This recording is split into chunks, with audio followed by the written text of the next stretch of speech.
चलिए हम आपको बताते हैं मानव की उत्पत्ति कहां से और कैसे हुई। भूमिका। मानव की उत्पत्ति का प्रश्न हजारों सालों से दार्शनिकों, धर्मगुरुओं और वैज्ञानिकों को आकर्षित करता रहा है। जब इंसान ने पहली बार आग जलाई, जब उसने पहली बार आसमान की ओर देखा, या जब उसने गुफा की दीवारों पर चित्र बनाए, हर बार ये सवाल मन में आया कि हम कहां से आए हैं और हमारी असली कहानी क्या है। आज विज्ञान और परंपरा दोनों मिलकर हमें इस रहस्य की अलग अलग तस्वीरें दिखाते हैं। इस पूरे लेख में हम पौराणिक दृष्टिकोण और वैज्ञानिक दृष्टिकोण दोनों का विस्तार से अध्ययन करेंगे और समझेंगे कि वास्तव में मनुष्य की यात्रा कितनी अद्भुत और लंबी रही है। अभी तक चैनल को सब्सक्राइब नहीं किया तो सब्सक्राइब कर लें। पौराणिक और धार्मिक दृष्टिकोण से भारतीय परंपरा में बताया गया, भारतीय ग्रंथों में सृष्टि और मानव की उत्पत्ति को ब्रह्मा, विष्णु और शिव से जोड़ा गया है।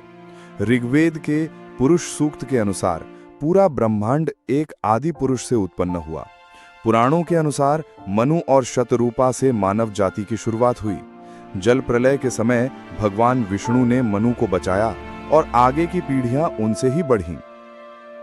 ईसाई परंपरा में बताया गया, ईसाई परंपरा के अनुसार भगवान ने मिट्टी से आदम को बनाया और फिर उसकी पसली से हव्वा को रचा। आदम और हव्वा को एडन गार्डन में रखा गया था, लेकिन जब उन्होंने वर्जित फल खा लिया तो उन्हें बाहर निकाल दिया गया। इनके ही वंशज आज की पूरी मानव जाति बने। यूनानी मिथक में बताया गया, यूनानी पौराणिक कथाओं में कहा गया कि देवताओं ने मनुष्य को अपनी छवि में बनाया। प्रमेथियस नामक देव ने इंसानों को आग दी, जिससे सभ्यता और प्रगति की शुरुआत हुई। ये कथा ये भी दर्शाती है कि ज्ञान और तकनीक मनुष्य को अन्य जीवों से अलग करती हैं। अन्य संस्कृतियां। अफ्रीकी आदिवासी मानते हैं कि मनुष्य धरती मां की गोद से निकला। मिस्र की कथाओं में देवता खन्नुम ने मिट्टी के चाक पर मनुष्य की आकृति घड़ी। चीन की कथा के अनुसार देवी नुआ ने मिट्टी से इंसान बनाए और उनमें प्राण फूंके। इन सभी कहानियों का उद्देश्य ये बताना था कि मनुष्य कोई साधारण जीव नहीं, बल्कि एक विशेष रचना है। अब आपको बताते हैं मानव जाति का विकास कैसे हुआ। वीडियो के अंत तक बने रहिए, बहुत इंटरेस्ट आने वाला है। मानव विकास की यात्रा। आदि पूर्वज। लगभग 6-7 मिलियन वर्ष पहले अफ्रीका में बंदर जैसे जीव और मनुष्य के साझा पूर्वज दिखाई दिए। अब आते हैं ऑस्ट्रेलोपिथेकस। करीब 4 लाख वर्ष पहले ये जीव सीधे 2 पैरों पर चलने लगे। ये मानव विकास की दिशा में सबसे बड़ा कदम था। Homo habilis.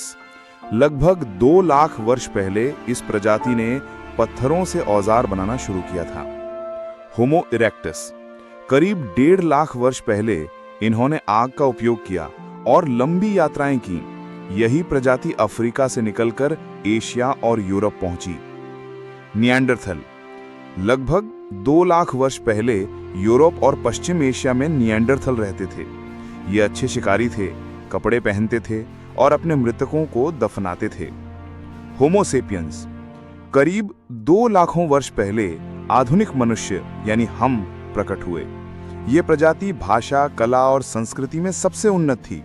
धीरे धीरे ये पूरी दुनिया में फैल गए।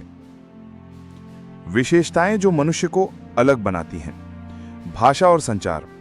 मनुष्य ने भाषा विकसित की, जिससे ज्ञान पीढ़ी दर पीढ़ी पहुंचता रहा। कला और संस्कृति। गुफा चित्र, नृत्य, संगीत और मूर्तियां ये दर्शाते हैं कि मनुष्य सिर्फ जीवित रहने के लिए नहीं, बल्कि अभिव्यक्ति और सौंदर्य के लिए भी जीता था। खेती और बसावट। करीब 10 लाख वर्ष पहले कृषि क्रांति हुई। इससे गांव और नगर बने और सभ्यता की नींव रखी गई। विज्ञान और तकनीक। आग, पहिया, औजार और बाद में आधुनिक विज्ञान ने मनुष्य को सबसे शक्तिशाली प्राणी बना दिया। आधुनिक वैज्ञानिक खोजें। आज डीएनए और जीवाश्मों के अध्ययन से यह साबित हो चुका है कि आधुनिक मानव का जन्म अफ्रीका में हुआ और फिर यह पूरी दुनिया में फैला। आउट ऑफ अफ्रीका सिद्धांत के अनुसार सभी इंसानों की जड़ें अफ्रीका तक जाती हैं। निष्कर्ष। मानव की उत्पत्ति एक लंबी और रोमांचक यात्रा का परिणाम है।